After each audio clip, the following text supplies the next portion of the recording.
Kia ora and welcome everybody to this session, and we've got some wonderful speakers lined up for you.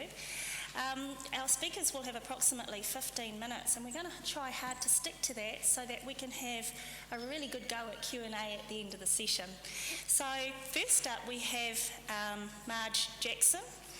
Marge, as the manager of Kites, is responsible for ensuring Kites remains a well-established, sustainable organisation that remains innovative, ethical, collaborative and effective. Marge qualified as an occupational therapist in 1998 and worked as a clinician in New Zealand, Canadian and English health services. Following a position as team leader for Pathways Trust, Marge was seconded to Kites Trust in 2000 during the establishment phase of the organisation. She was then appointed to manager in 2003. Marge received a scholarship via Tepo, visiting American mental health services with a focus on eliminating seclusion.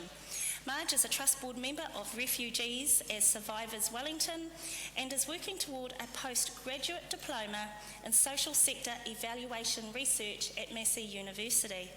Marge will be joined today by Leo McIntyre. Leo was born in Nelson, raised in Upper Hutt near Wellington, and was educated at St Patrick's College, Silverstream. Leo worked as an apprentice painter and decorator for the NZPO and Telecom before a back injury ended his career shortly after qualifying.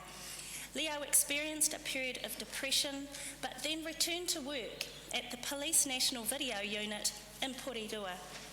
As a result of overexposure to extremely explicit forensic video material, Leo developed post-traumatic stress disorder, which forced him to resign. He returned to the paint industry working for Resine Paints and began studying neuro-linguistic programming, after which he decided to pursue a career in mental health. Leo completed his undergraduate degree in 2002. He worked part-time from December 2003 as the manager of Temp Solutions, an award-winning Wellington-based employment agency that specialises in placing people with experience of mental illness in short-term employment. He also studied part-time for his BA Psychology at Victoria University of Wellington, graduating in May 2006. Leo currently works for Temp Solutions full-time and has served as chairperson for Balance NZ since 2005. He lives in Wellington with his partner Sally Kopp, and I'd like you all to welcome both Leo McIntyre and Marge Jackson.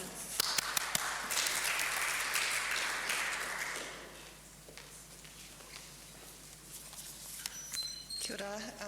Thank you for that. So Leo and I are going to be a bit of a tag team. I'll start off and then hand over to Leo.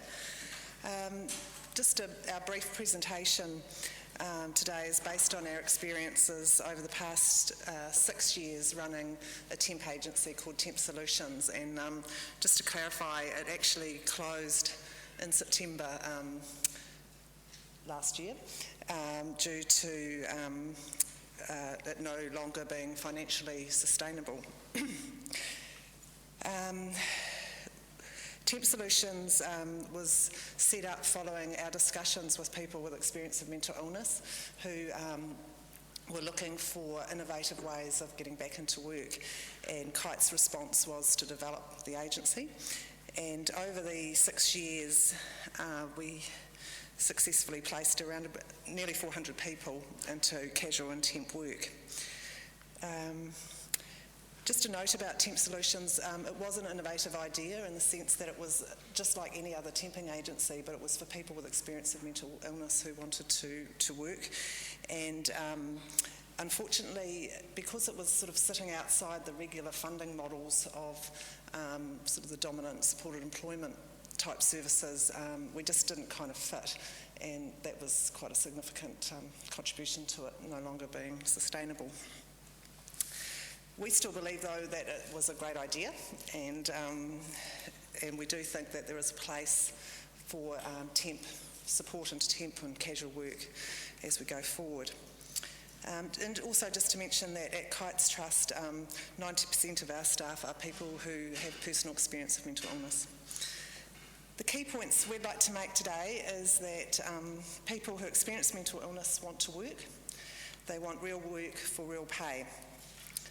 And when thinking about ways of supporting people with experience of mental illness into work, we feel there's some barriers that need to be overcome.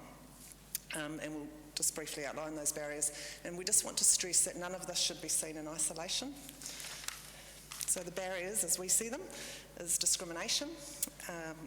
And this can be actual discrimination that people with mental illness experience, but it also can be a fear of discrimination. A second barrier is confidence, and that can be for both the person with experience of mental illness seeking work and also employers looking to employ them. And thirdly, system barriers. And just want to acknowledge that there had been some good developments within this area when unemployment was low.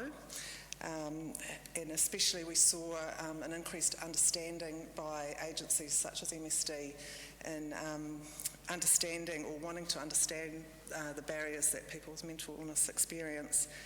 And since the recession and everything that's been going on, that situation we feel has changed. And we think there is a danger that people with experience of long-term, especially long-term mental illness, will be forgotten as the focus turns to people on benefits who have less barriers to overcome.